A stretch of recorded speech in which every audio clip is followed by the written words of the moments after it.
Welcome back everyone to our channel basic concept. Back to basic. Last video में हमने देखा था कि सेल क्या है, सेल की थ्योरी पढ़ी थी हमने, सेल के बारे में थोड़ी सी हमने हिस्ट्री पढ़ी थी। अब हम देखेंगे कि सेल का बेसिक स्ट्रक्चर क्या होता है। अब हम देखेंगे स्ट्रक्चर ऑफ सेल।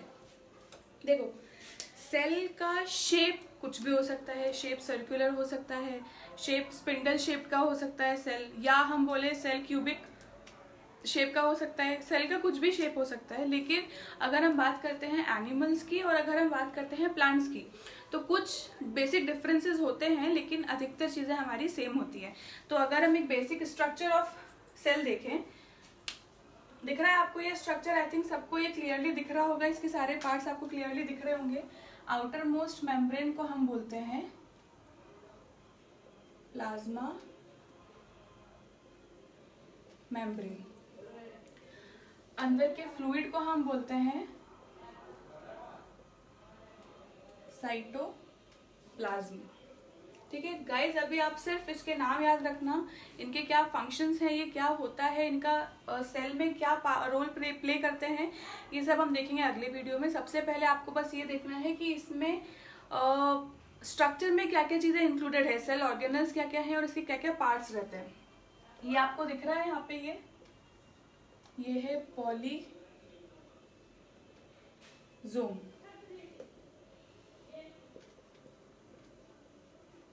वैक्यूल, ये एंडोप्लाज्मिक रेटिकुलम, ये है हमारा रफ एंडोप्लाज्मिक रेटिकुलम, और यहाँ पे जो आपको ये दिख रहा है ये है स्मूथ एंडोप्लाज्मिक रेटिकुलम। नेक्स्ट अगर हम देखेंगे यहाँ पे, तो ये हमारा न्यूक्लियस है। ठीक है, ये न्यूक्लियस है। न्यूक्लियस में सबसे पहले ये है न्यूक्लियोलस, ये है क्रोमेटिन मटेरियल, ये है न्यूक्लियर मेम्ब्रेन। ठीक है, ये तीनों चीज क्या है? न्यूक्लियस। नेक्स्ट अगर हम देखें तो यहाँ पे आपको ये जो स्ट्रक्चर दिख रहा है ये है गोल्गी अपैरेटस। ठीक है, उसके बाद ये स्ट्रक्चर जो है ये है माइटोकॉन्ड्रिया।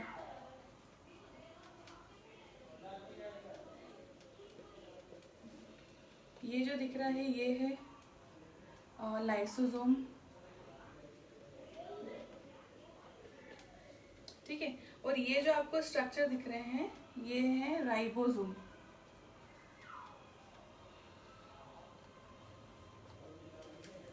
अब मैं आपको क्लियरली बताती हूँ, ये है स्ट्रक्चर ऑफ सेल। गाइस, सबसे पहली बात तो कि अगर आप कोई डायग्राम बना रहे हैं तो वो डायग्राम की लेबलिंग एक तरफ होना चाहिए। अगर आप राइट हैंड साइड पे लेबलिंग कर रहे हो तो सारे नेम्स राइट हैंड साइड पे होना चाहिए। अगर लेफ्ट हैंड साइड पे कर रहे हो तो सारे नेम्स लेफ्ट हैंड साइड पे होना चाहिए। लेकिन अगर आपके पास ज़्यादा लेबलिंग है, आपके पास स्पेस नहीं बच रही है, तो आपको लेफ्ट हैंड साइड पे भी आप लेबलिंग कर सकते हो, लेकिन एक सिस्टमेटिक वे होना चाहिए। ठीक है, सारे जो लेटर्स हैं या सारे जो हमारी लेबलिंग है वो एक लाइन सिंगल लाइन में आना चाहिए। और सबसे इम्पॉर्टेंट चीज़, हमें नीचे लिखना है हमारे डायग्राम का नाम और उसको हमें करना है अंडरलाइन। ये बात ध्यान रखना। ठीक है, अब अगर हम बात करते हैं सेल की, तो सेल में सबसे पहले मैंने आपको बताया आउटर मोस्ट मेम्ब्रेन क्या होती है, प्लाज्मा मेम्ब्रेन। अंदर का जो फ्लूइड होता है वो क्या होता है, साइटोप्लाज्म। उसके बाद ये मैं आपको ये पॉलीजोम बाद में बताऊंगी। उसके बाद ये होते हैं वैक्यूल। गाइस, वैक्यूल जो है ये एक डिफरेंस बताता है प्लांट सेल और एनिमल सेल में। प्लांट सेल में एक बहुत बड़ा वैक्यूल होता है जो कि सेंट्रली प्लेस्ड होता है, और एनिमल सेल्स में छोटे छोटे वैक्यूल्स होते हैं जो कि टेम्पररी होते हैं। ठीक है, उसके बाद में हम देखते हैं एंडोप्लाज्मिक रेटिकुलम। एंडोप्लाज्मिक रेटिकुलम क्या करता है, एक चैनल की तरह काम करता है आउटसाइड एनवायरमेंट और न्यूक्लियस को कनेक्ट करने के लिए। दो तरीके के मैंने आपको यहाँ पे बताए हैं, एक रफ एंडोप्लाज्मिक रेटिकुलम, एक smooth endoplasmic reticulum. Rough endoplasmic reticulum क्यों बोलते हैं वो मैं आपको लास्ट में बताऊंगी। अभी आप जब तक स्ट्रक्चर देखो, न्यूक्लियस यहाँ पे आपको सेंट्रली प्लेस्ड दिख रहा है, लेकिन गाइस यहाँ पे भी प्लांट और एनिमल में डिफरेंस होता है। प्लांट का जो न्यूक्लियस रहता है वो पेरीफेरी की तरफ होता है क्योंकि उसमें एक लार्ज वैक्यूल होता है, और एनिमल न्यूक्लियस जो होता है वो सेंट्रली प्लेस्ड होता है। This is also difference between plant cell and animal cell. उसके बाद सबसे आउटर मोस्ट मेम्ब्रेन इसके हम बोलते हैं न्यूक्लियर मेम्ब्रेन। इसमें आपको जो पोर्स दिख रहे हैं इनको हम बोलते हैं न्यूक्लियर पोर। क्रोमैटिन मटेरियल होता है, क्रोमैटिन मटेरियल जिसमें हमारा जेनेटिक मटेरियल होता है, और एक होता है न्यूक्लियोलस। नेक्स्ट हम देखें तो यहाँ पे है गोल्गी अपैरेटस। ठीक है, गोल्गी अपैरेटस क्या करती है, पैकिंग का काम करती है। कोई मटेरियल रहता है उसकी पैकेजिंग का काम कौन करेगा, गोल्गी अपैरेटस। नेक्स्ट होता है mitochondria. Mitochondria is called as power house of cell. क्यों बोलते हैं ये आप मुझे कमेंट्स में बताएंगे, काफी सारे लोगों ने ये चीज पढ़ी हुई है। माइटोकॉन्ड्रिया को पावर हाउस ऑफ सेल क्यों बोलते हैं ये मैं आपको बताऊंगी नेक्स्ट वीडियो में। जब तक आप इसको मुझे कमेंट्स में बताइए कि माइटोकॉन्ड्रिया को पावर हाउस ऑफ सेल क्यों बोलते हैं। Next lysosome. लाइसोसोम क्या करता है, जैसे हमारे पास हमारा स्टमक है डाइजेशन करने के लिए, एलिमेंट्री कैनाल है, वैसे ही सेल के पास लाइसोसोम होता है जो कि उसके मटेरियल को डाइजेस्ट करता है। लास्ट है अपना राइबोसोम। राइबोसोम ये होता है प्रोटीन फैक्ट्री। ठीक है, राइबोसोम क्या सिंथेसाइज करती है, प्रोटीन। अब मैं आपको बताऊंगी पॉलीसोम। पॉलीसोम क्या होता है, ये राइबोसोम एक चेन बनाती है। ठीक है, इसको पॉलीसोम या पॉली राइबोसोम भी कह सकते हैं। ठीक है, राइबोसोम्स मिलकर क्या करते हैं, एक चेन बनाते हैं जिसको हम बोलते हैं पॉलीसोम। आई थिंक यहाँ तक सब लोगों को क्लियर होना चाहिए कि सेल का स्ट्रक्चर क्या है।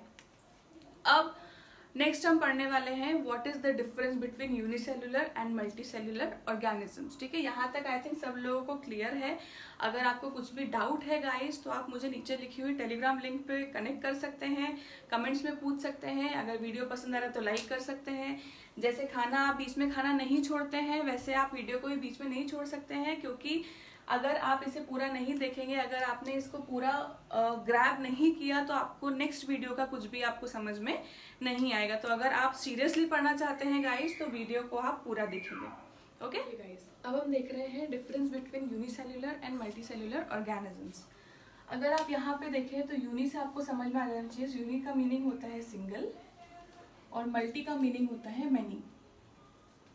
सो those organisms who are made up of single cell is called as unicellular animal, and the animal and those animals which are made up of many cells those are called as multicellular organism। मतलब वो organism जो single cell से मिलके मतलब single cell से बने होते हैं उनको हम बोलते हैं यूनिसेल्युलर एनिमल्स, और यूनिसेल्युलर ऑर्गेनिजम्स और जिनमें बहुत सारी सेल्स होती हैं उनको हम बोलते हैं मल्टीसेल्युलर ऑर्गेनिज्म। मैं आपको बहुत सिंपल लैंग्वेज में बता रही हूँ गाइस आपको, ताकि जल्दी समझ में आ जाए।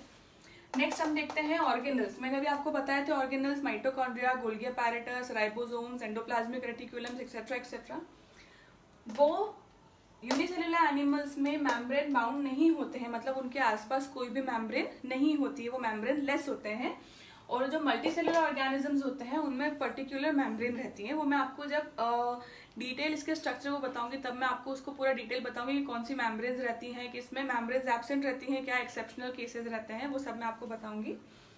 Next division of labour.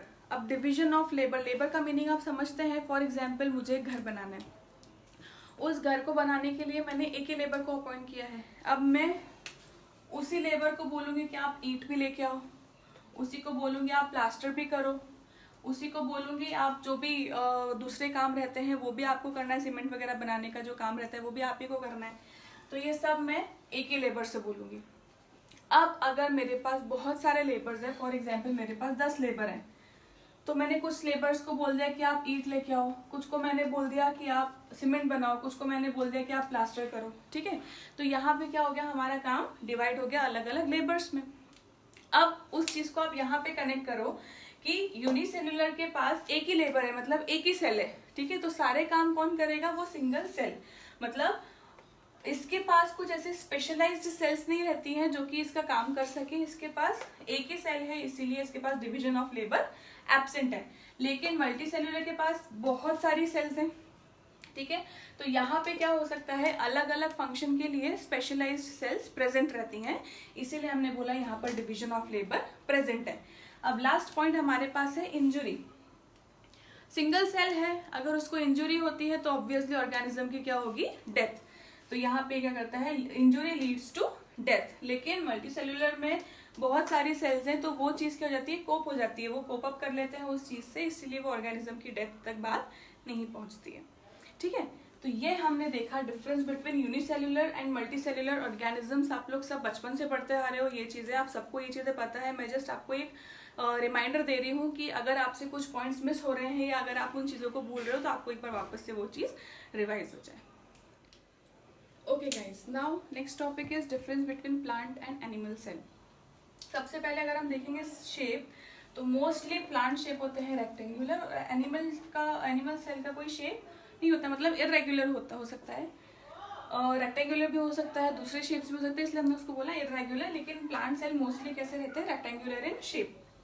Cell wall जो हमने पढ़ा था प्लाज्मा मेम्ब्रेन, प्लाज्मा मेम्ब्रेन के बाहर एक और मेम्ब्रेन होती है प्लांट्स में जिसको बोलते हैं सेल वॉल, तो वो सिर्फ प्लांट सेल में होती है, एनिमल सेल में वो एब्सेंट रहती है। न्यूक्लियस का मैंने आपको बताया था कि प्लांट सेल में बड़ा वैक्यूल होता है, तो न्यूक्लियस कहाँ चला जाता है, पेरीफेरी की तरफ, इसीलिए हमने बोला न्यूक्लियस क्या होता है, पेरीफेरल होता है। और यहाँ पे न्यूक्लियस कैसा होगा, सेंट्रल होगा, सेंट्रली प्लेस्ड होगा, कि यहाँ पे कोई वैक्यूल बड़ा नहीं होता है। लाइसोसोम जो है वो प्लांट सेल में बहुत ही रेयर होंगे, या तो एब्सेंट होंगे, और होंगे भी तो एक दो बहुत रेयर केसेस में होंगे, लेकिन एनिमल सेल में प्रॉपर लाइसोसोम प्रेजेंट होता है। नेक्स्ट अगर हम देखें वैक्यूल, वैक्यूल मैंने अभी आपको बताया कि वैक्यूल किस में होता है, प्लांट सेल में होता है, एनिमल सेल में वैक्यूल होते हैं, छोटे होते हैं, टेम्पररी होते हैं, खत्म हो जाते हैं, कुछ बोल नहीं सकते हम, इसीलिए यहाँ पे हमने बोला कि प्रेजेंट है, लार्ज सेंट्रल है, और यहाँ पे कैसा है, स्मॉल है और टेम्पररी है।